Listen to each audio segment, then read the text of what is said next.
being obeyed by all creation. This law is not made by humans. This law is not made by governments. It is not made by religions. It is not found in theories written in books. But this law, as I have said, it is obeyed by all creation. What is this law? This is the law of balance. Kahit nasaan ka sa planeta, masusunod at masusunod ang batas ng pagkakapantay-pantay, ng pagiging balanse. This is the law of balance. Balance, if we think about it, is the foundation of our existence. And today, we will review this concept. How does balance as a law and as a philosophy affect us in our daily lives? How can we apply balance, most importantly, to achieve blessedness in life? At yan gusto ko sanang pagtuunan natin ng pansin sa ating usapin ngayong umaga na ito na pinamagatan nating Blessedness Through Balance. Ecclesiastes chapter 1 verse 4 to 7. Generations come and generations go, but the earth never changes. You can read it actually as the same law of balance remains in line sa ating pinag-uusapan. Sabi pa niya, verse 5, the sun rises and the sun sets and hurries around to rise again. The wind blows out and then turns north. Around and around it goes, blowing in circles. Rivers run into the sea, but the river is never full. Then the water returns again to the rivers and flows out again to the sea.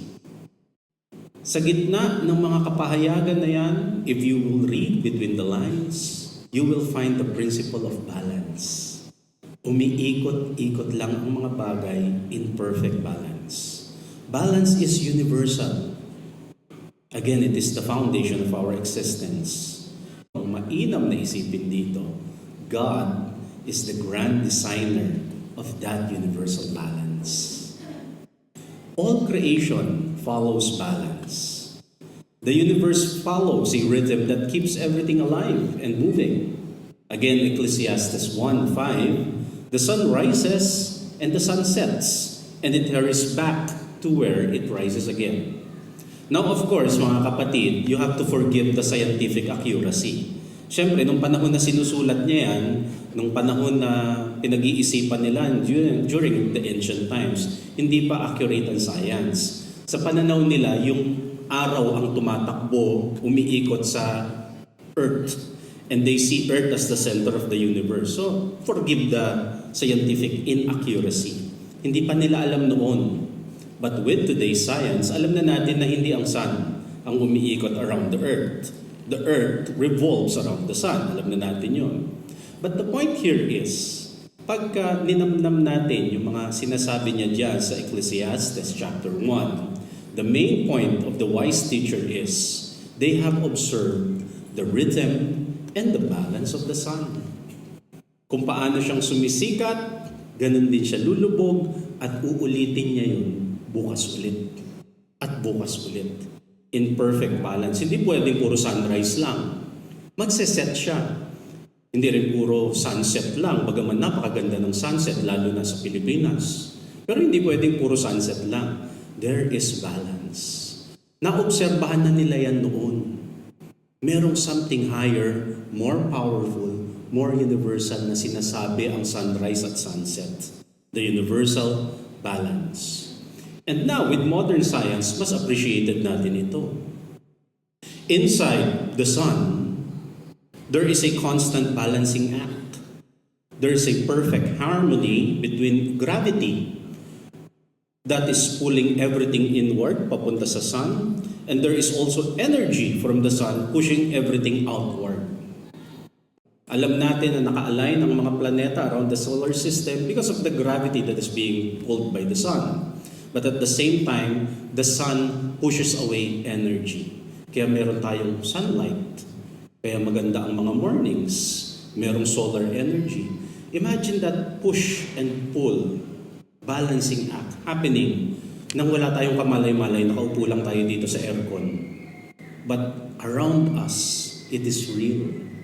There is this balance, that law that is at work right here, right now. These two forces are in perfect balance, and that is the reason the sun can shine without falling apart. Imagine that. And this is the same for all of us inside this planet. As the earth cycles through the year, we are given different seasons. Merong tag-araw at tag-init.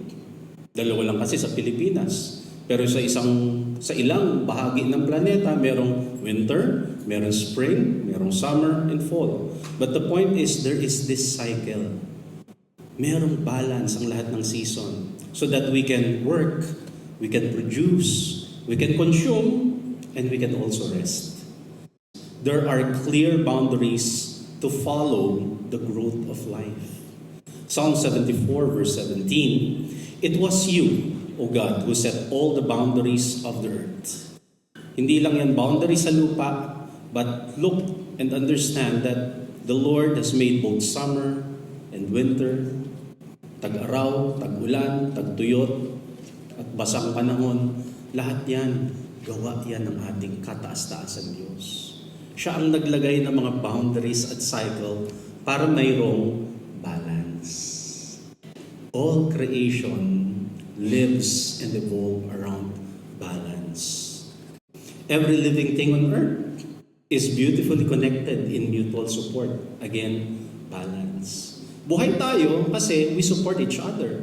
There's that balance. From the smallest creature to all people, there's harmony. When one creature or organism dies, it becomes the nourishment that allows another to live. Kaya nga, di ba, meron tayong tinatawag na circle of life. Each life brings balance to the other. So, ang mga damo, ang mga halaman, kakainin ng hayop. Yung hayop naman, kakainin ng mga tao.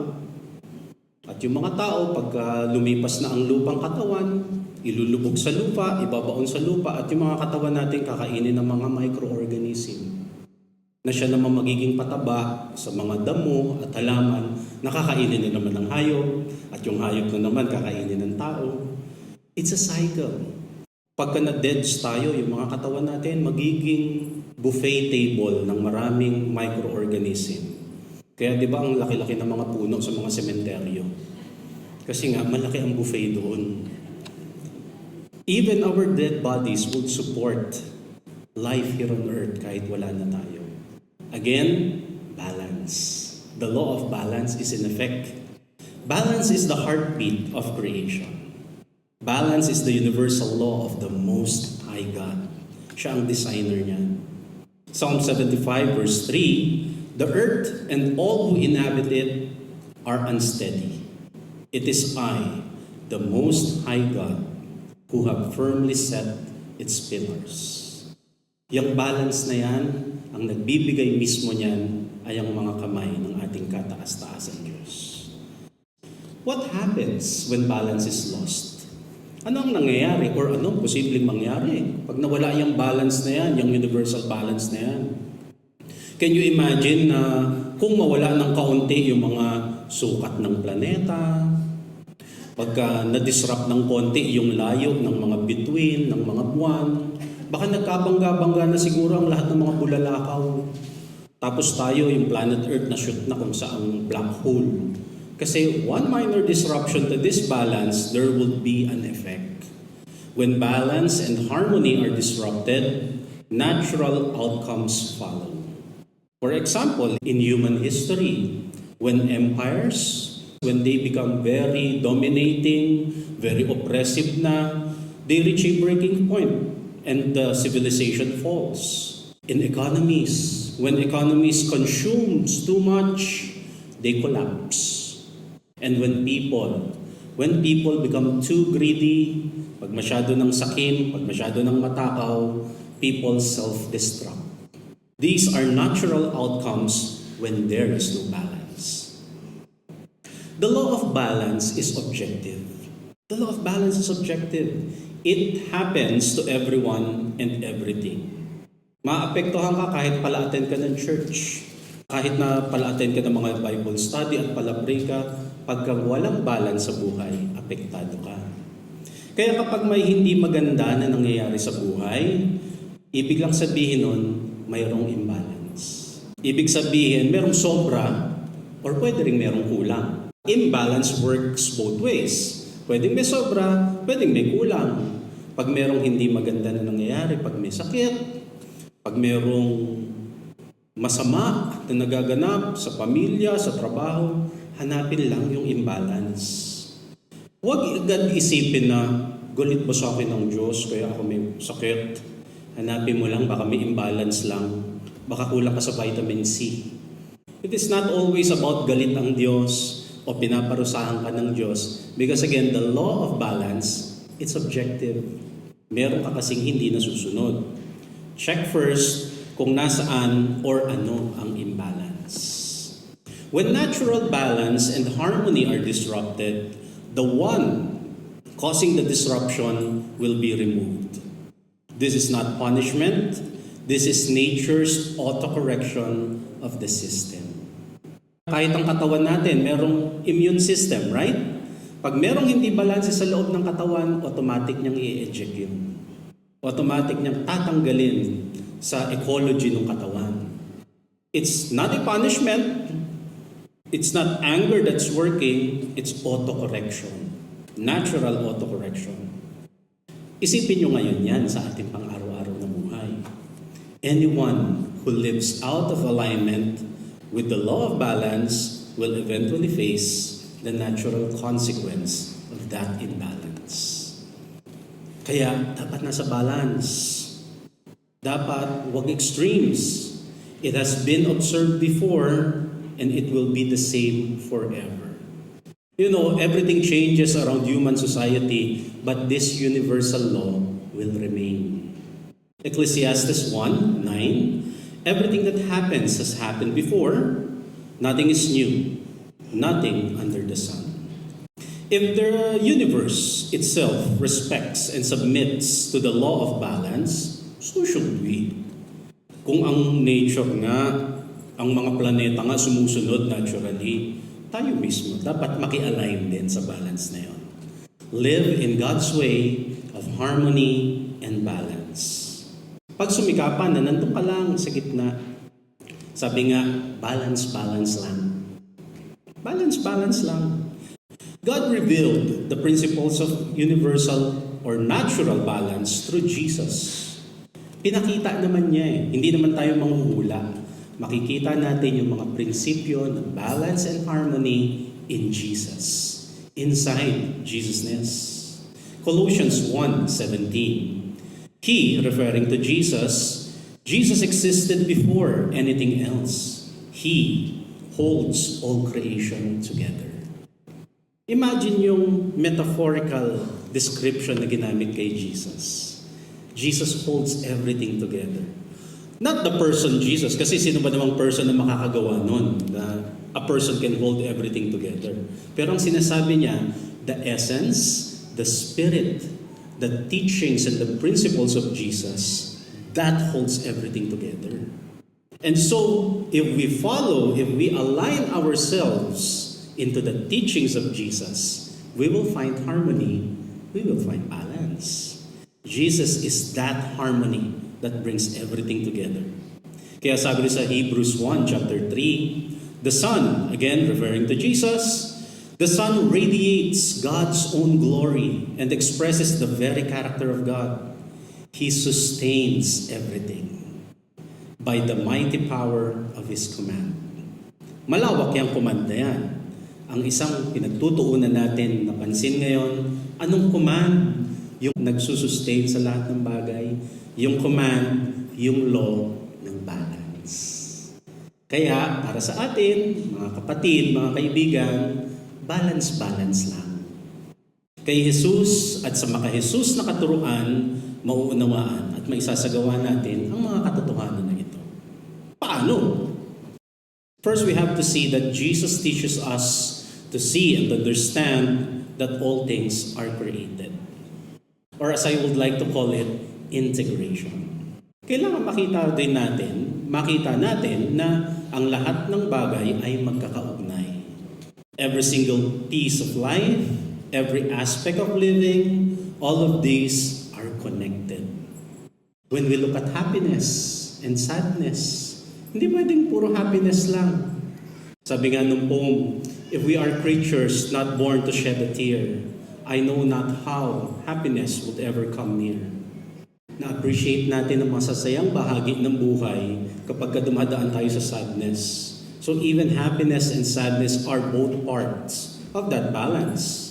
Strength and weakness. All the ups and downs, lahat yan kasama. All of these are necessary to complete the beauty of life. Ecclesiastes 7 verse 14, when times are good, be happy. But when times are bad, i-reject ba? Sabi niya, no. Instead, consider this. God has made one as well as the other. So, don't reject or neither be too regretful of failures in the past. Mayroong mga bagay na pagkakamali, mayroong mga nagawang kasalanan, pagkakamali, mga misstep nung nakaraan na nahihiya mo, gusto mo nang kalimutan, ayoko na maalala yung mga eksena na yan, ay gusto ko na talikuran yan, di ako yan. That's a natural reaction. But you know what's the higher reaction sa mga bagay na yan? The higher attitude is to embrace them as part of who you are and accept them as precious wisdom that completes your life. Kahit ang mga pagkakamali, naging bahagi yan ng buhay. Kaysa ikahiya, talikuran, itago na, ay hindi ako yan, kamukha ko lang sa picture sa Facebook noong 2016. You can simply say, yes, ako yan noon. Tanga pa kasi ako noon. Noon yun. Pero ngayon. So hindi kailangan i-reject ng sobra-sobra, ikahiya, and be too regretful. Embrace them as part of your life. And speaking of integration, comfort and challenge should be embraced together. Like I've said, no, happiness and sadness, strength and weakness, ups and downs, pati challenge and comfort, pinag-iisa yan. Niyayakap ng magkasama. Sa loob ng tahanan, mga kaibigan, kailangan matuto, lalo na higit ang mga bata, how to face challenges. Minsan sa sobrang pagmamahal ng mga magulang, ayaw nang mahirapan yung mga bata. Hindi ko nga pinag-jeep yan eh. Paano ka naman mabubuhay sa Pilipinas kung hindi ka marunong mag-jeep? At mabuti kung habang panahon ka nandyan para mag-atid sundo. But can you imagine pagka 70 years old ka na, nag-atid sundo ka ng anak mo na 30 anyos dahil hindi marunong mag-jeep? Walang nakaka-proud doon sa totoo lang. Kailangan tinuturuan natin yung mga anak how to face challenges and how to overcome them. Yung ituro sa mga bata, paano maging malakas ang loob. Anak, dapat malakas ang loob mo. Dahil anak kita, dumadaloy sa iyo ang buong dugo ng ating pamilya, dapat lalo tigit malakas ang loob mo. Dapat matibay ang tuhod. Dapat marunong tumiskarte sa buhay. Yan ang dapat ituro sa mga anak. Because too much comfort will eventually become a burden. Pagka sobra kang nasanay sa comfort na hindi ka mabuhay, na hindi kasi ito yung kumot na gamit ko, hindi ako makatulog, hindi ako makakain ng ganitong food hanggat di ko iniinom yung aking tsaa na galing Turkey. Okay yun na paminsan-minsan meron kang tsaa galing Turkey. Pero for you to be dependent on that comfort, sinong talo? Yan ba ang gusto nating ituro sa next generation? Turuan natin, tulungan natin yung incoming generation na maging matibay ang tuhod. Dapat marunong dumiskarte. Dapat smart and alert, malakas ang loob. And to this point, again, I will highlight that kailangan integrated. Hindi lang comfort, pati learning how to face challenges. Dapat buo yan sa ating pagkatao. We need to see the connections. Alam nyo, kapag sobrang komportable tayo, life becomes stagnant. Kasi nawawala yung inspiration to innovate and to grow. Pag masyado ng comfortable, ano bang pagsusumikapan mo? Di wala. At syempre, kailangan pa rin may balance. Kapag puro naman tayo kayod, Kapag puro naman hirap at saka pagsisikap, nakakawala naman yun ng kapayapaan. Nakakawala naman yun ng pag-asa sa buhay kasi parang wala ng enjoyment, puro kayod na lang, puro sikap. We end up constantly tired and struggling and we lose the joy of life. So kailangan again, ano sabi natin kanina? Balance lang. Balance lang kasi dapat hindi sumusobra at hindi rin kulang. Ecclesiastes 7:18, whoever fears God will avoid all extremes. Pwede nyo rin siyang basahin sa version ng inyong abang lingkod, whoever fears God will have balance lang. So ang talagang sumusunod sa kataas-taasang Diyos, mayroong balance. Hindi extremes na puro sobra, puro kulang. Find the sweet spot where we are challenged enough to grow, but rested enough to thrive.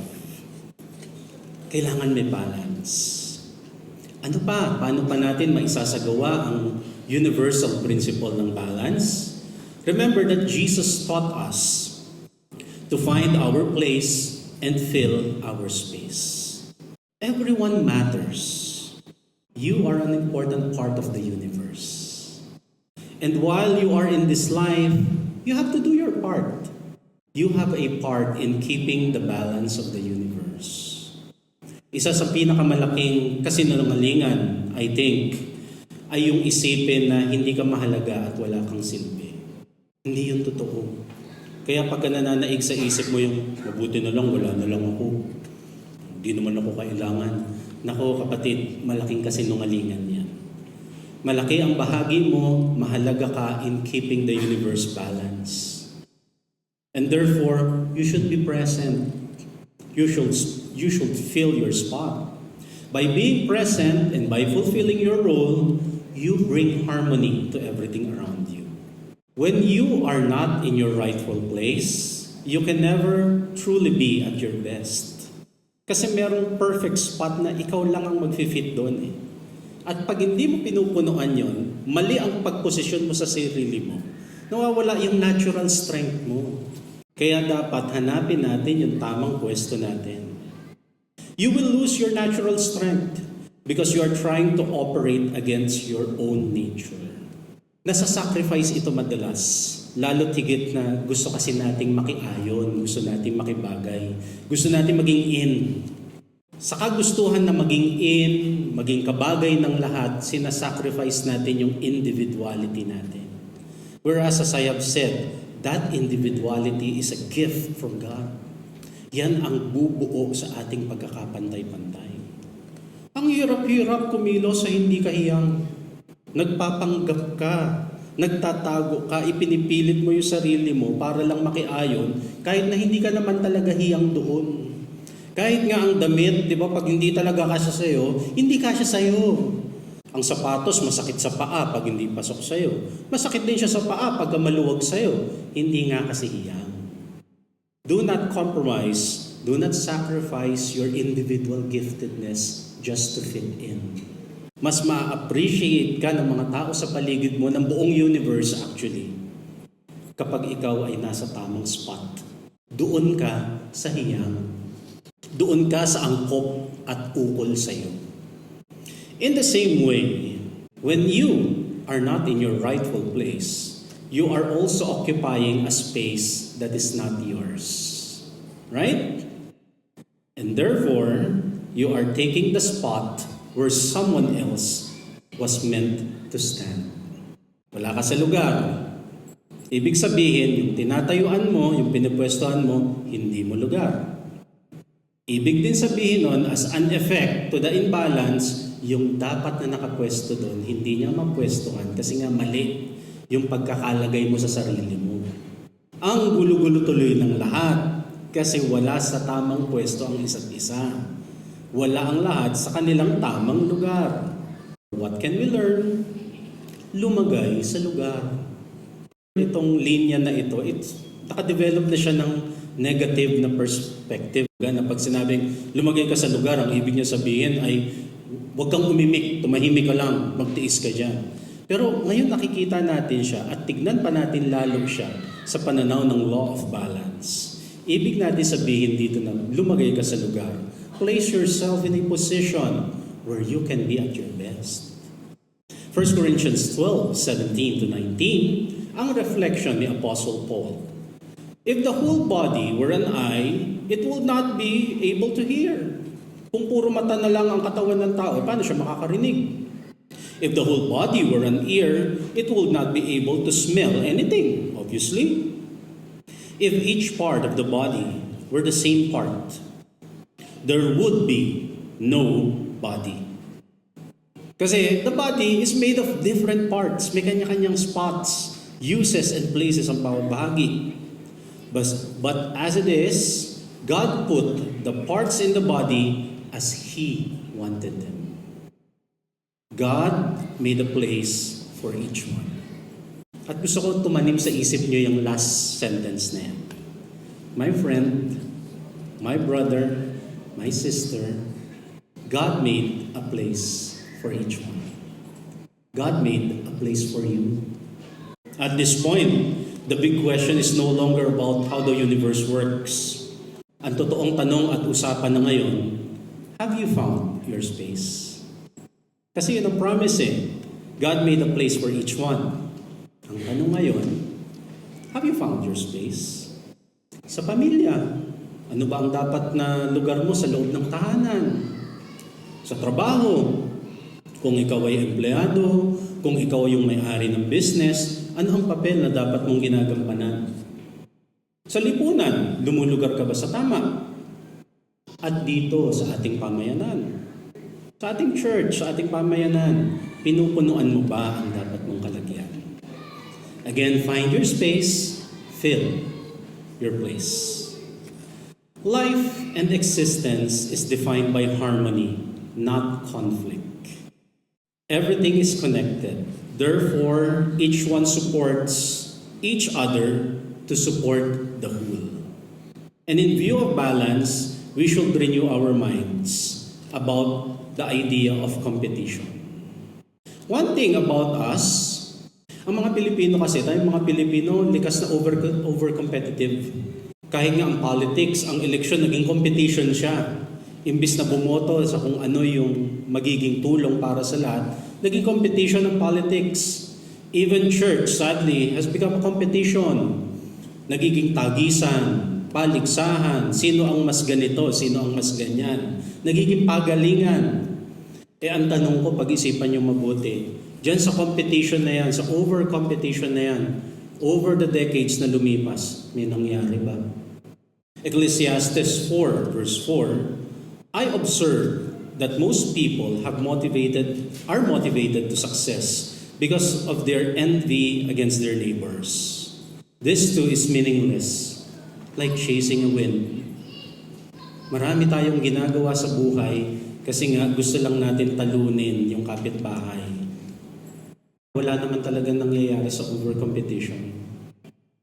Ang mas kailangan pag-aralan ngayon, how can we lift ourselves through cooperation? Kailangan pag-isipan niyo. Over-competitiveness is fundamentally an act of self-destruction. Sarili lang natin ang ating sinisira whenever we compete with each other.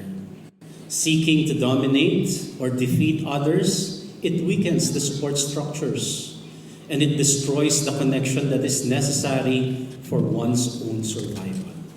Ang dami ng mga pag-aaral na pwedeng tungtungan. Competition pa rin ba? Or let's give cooperation a chance? Tama na yung mga attitude at pananaw na bida-bida. Yung mga attitude na cancel culture. Kasi nga, yan ay mga pananaw na kung saan gusto natin supilin ang isa't isa. It's time that we cooperate with each other. Shift the mind from fiction to resonance. Our individual success is naturally connected to the stability of the entire system. And by choosing to bring out the best in others, we will strengthen the balance. Kasi kung isang bahagi lang ang malakas sa atin, hindi rin pantay. We have to strengthen one another. That will reinforce the balance. And we move away from self-destruction. The law of balance only welcomes mutual elevation. We challenge each other in goodness in order to bring out the best in us. If we think about it, diamonds polish each other. Only a diamond can polish another diamond. Alam niyo ba yon? Na ang ipinanghuhulma, ang ipinang-uukit sa isang diamond ay kapwa diamond din. Hindi lang yung isa ang kumikinis ha. Hindi lang isa ang gumaganda pag pinagpapolish mo yung diamond against another diamond. Pareho silang kumikinis. Parehong tumataas ang karat. When they polish each other, both diamonds shine. Blessedness in daily life is rooted in the same law. Kailangan may balance. The law of balance leads to blessedness in life. Balance is universal. The law of balance by the Most High God, it's absolute, it's everywhere. It is the foundation of our existence. Tayo rin, looking at these things, now trying to understand these things, live to contribute to the overall balance of life. Anong motto natin? Balance, balance lang.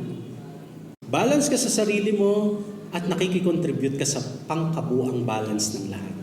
Remember that God is the grand designer of universal balance. Kaya, one more time with feelings, balance, balance lang. In Jesus' name.